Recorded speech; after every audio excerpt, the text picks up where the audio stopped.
Сайын Шапағатов елді мекенінде аламан бәйге өтті. Шабандоздар облысымыздың түкпір-түкпірінен жиналған. Сондай-ақ іргелес облыстардан арнайы келіп қатысқандар да бар. Бәйгені Маңғыстау құрылыс қоғамдық бірлестігі ұйымдастырып отыр. Құрылысшылар күні қарсаңында өткізілген шара арқылы ат спортын дамытуға үлес қосуды мақсат еткен. Мінеки алдын ала ашық іріктеуден өткен 22 шабандоз, алда 8 айналым, 25 шақырымдық қашықтық. Жүйріктерін жарысқа қосқандардың арасында құрылысшылар ғана емес, өзге мамандық иелері де бар. Облысымыздың түкпір-түкпірінен және республикамыздың көршілес облыстардан келіп қатысып отыр. Атырау, Құлсары қалаларынан келген шабандоздар бар. Жеңімпаздарға бас жүлде 1 миллион теңге көлемінде деп отырмыз. Одан кейін 700 мың және 500 мың теңге көлемінде марапаттар беріледі, табысталатын болады.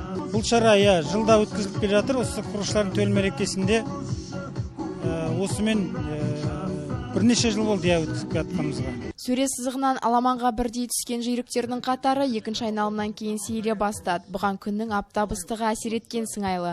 Жетеуі орта жолдан шығып, мәре сызығын 15 тұлпар кесіп өтті. Алғашқы 6 айналым бойы Сайын елді мекенінің сәйгүлігі алдына қара салмаған еді. Бірақ оны басып озған ақтаулықтың көк бастауы ақыры топ жарды. 7 жасар ағылшын тұқымды тұлпардың иесі жеңісті қанжығасына байлады. Нөмір 3 көк бастау Айком Элтады.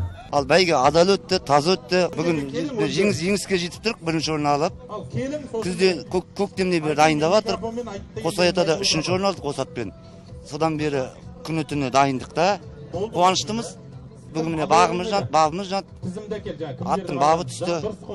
Бағы жанып топ жарған жеңімпаздар ұйымдастырушылардың бағалы сыйлықтарымен марапатталып, жанкүйерлердің қошеметіне бөленді. Жұлдыз Тоқбаева, Сағындық Нарықов, жаңалықтар.